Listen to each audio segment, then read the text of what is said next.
ప్రియమైన దేవుని పిల్లలారా, ప్రభువైన యేసు క్రీస్తు వారి పేరట మీ అందరికీ వందనాలు.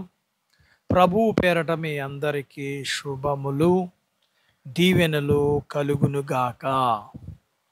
ప్రియమైన దేవుని పిల్లలారా, ఉదయకాలం దేవుని వాక్యాన్ని చదువుకుందాము.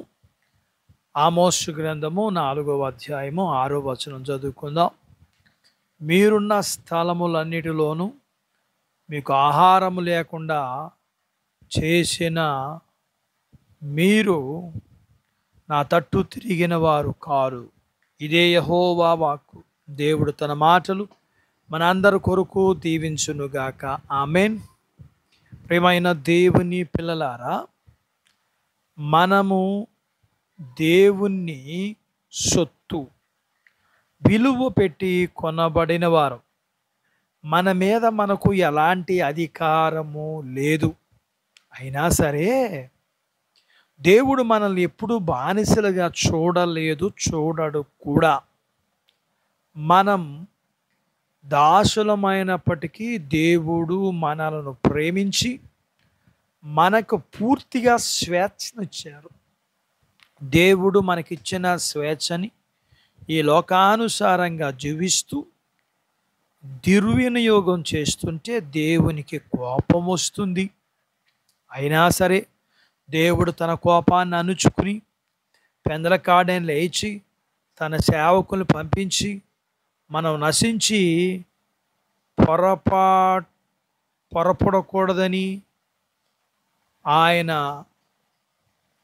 అనుక్షణము మనము నశించిపోకూడదని ఆయన అనుక్షణము మన గురించి ఆలోచిస్తుంటాడు.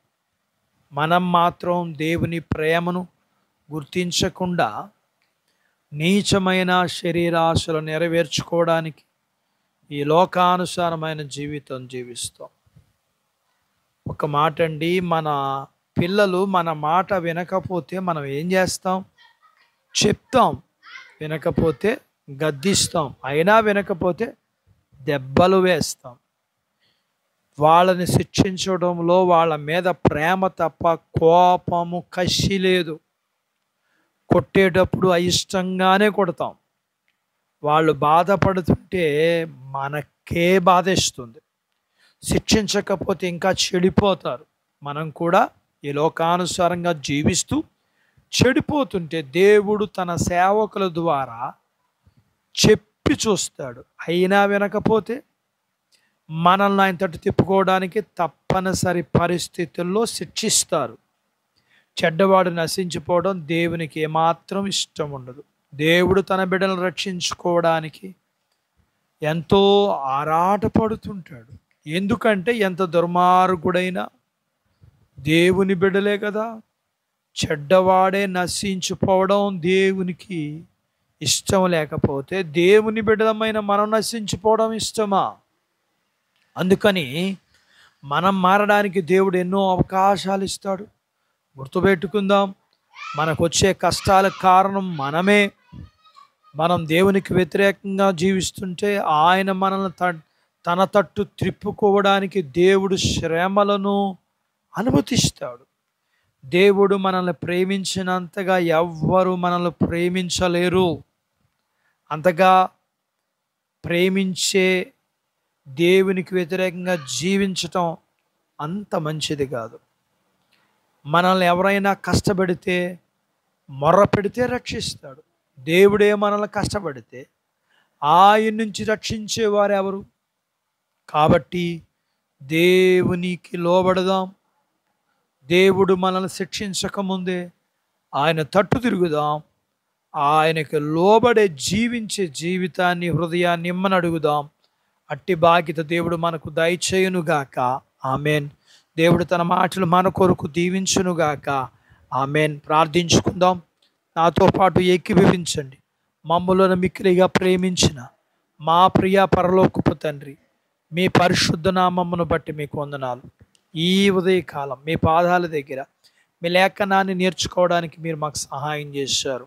అవును, మమ్మల్ని మీరు ప్రేమించి మా కొరకు మీ సేవకులను పంపించి మాతో మాట్లాడి మమ్మల్ని గద్దించి మమ్మల్ని అయిష్టంగానే శిక్షించి రక్షించే దేవుడుగా నీకు వందనాలు చెల్లిస్తూ, మీరు ప్రేమించినంతగా మమ్మల్ని ఎవ్వరూ ప్రేమించలేరు అయ్యా. మేము మిమ్మును ప్రేమించేవారిగా, మీకు ఇష్టలుగా జీవించేవారిగా ఉండగలిగిన బాధ్యత మా అందరికీ దయచేయండి. మీ పిల్లలను కలిగినంతటిని దీవించండి. చిన్న బిడ్డలను, యవనస్తులను, వృద్ధులను, స్త్రీలను, పురుషులను దీవించండి.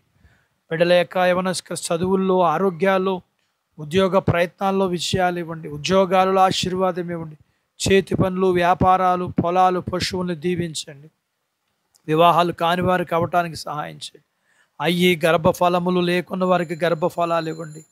గర్భం కలిగిన వారికి సుఖమైన ప్రసూతి ఇవ్వండి. ప్రసూతి అయిన తల్లి పిల్లలకు ఆరోగ్యాలు ఇవ్వండి. ప్రియుడా, మీకు వందనాలు.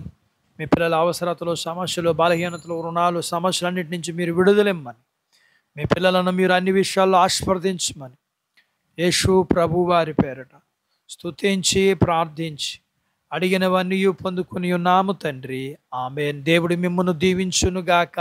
ఆమెన్.